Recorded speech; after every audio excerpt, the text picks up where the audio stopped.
Hey there, Mr. Fowles here. Just a quick introduction to real-world texts. These are things that you might actually see in the real world.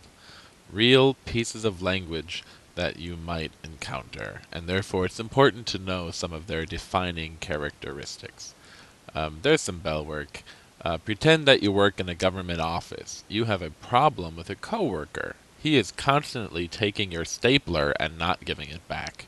You want to tell your boss about it. What is the best way to do that? How would you communicate this to your boss? And this is a very good question because you have to think in the workplace, are you going to go talk to that boss in person? Are you going to talk on the telephone? Are you going to write something? What are the benefits of writing something? What are the disadvantages of writing something?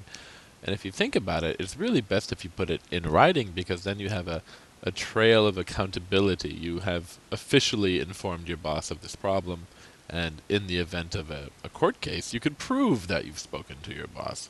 So you would probably write something, but what would you do? Would you write an email? Would you write a memo? Would you write a letter? And we're going to talk about the formats that you can choose from.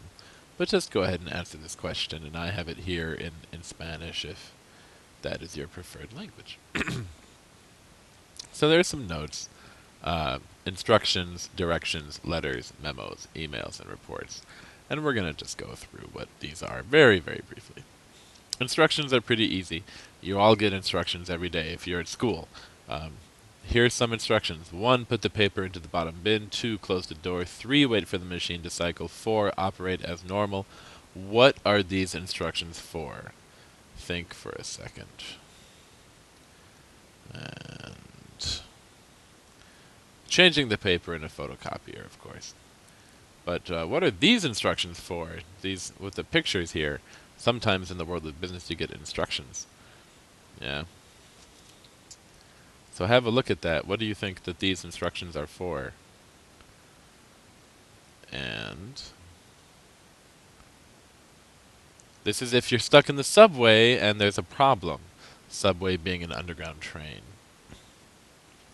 After instructions we have directions, and they're similar to instructions, but they have some key differences. So what are some key differences of directions and instructions? And the answer is that directions are specifically about how to get from place to place. This is San Francisco, California, going from these places here. And this is Google Maps. It gives you the map, but it also here gives you the text and directions, which can be very useful. And you can give directions pretty much anywhere to anywhere. Here's your old letter. Old boring letter. People still send letters these days, even though we have all sorts of other types of communication. You have your from address up at the top. This is your address, the person who's sending it. And this is the to address, the person who's receiving it. Dixie Cleverell in this case. And then dear, this is called the salutation. And then you have your letter. And then your ending salutation, sincerely. And you would sign it here if you were writing it. Not many people write letters these days. I haven't written one in a while. Memos are for when you're sending something from one person in a company to another person in the same company. That's why unlike a letter, which is a little bit more formal, you say dear, and you make this you try to be nice. A memo just says this is who it's to, and then we go straight into the purpose. There's no introduction. You just kind of skip all the nonsense and go straight to the meat of the issue. This one is from 2003, you can see here. An email, this is the best image I could get for a business email. It's not very good. But it's any of these other formats kind of translated into an email, an electronic format. A memo can be very similar. An email has got, I don't have it here, but a to line, and a from line, and a date, and a subject.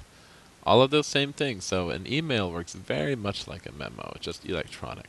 And last is a report, which is something, it's non-fiction, and it's objective, and it's about a company or about some aspect of a company. And here's an example of a short business report. Medtrode seeks to move brain stimulation market to next generation. That sounds very exciting. and this is a report about this company, and it's research based, and it's objective, and it's full of facts. There are going to be no opinions in this report, hopefully. And if there are opinions, they're going to be clearly marked as such. Okay, so that's just a very quick overview to some real world texts. Thank you.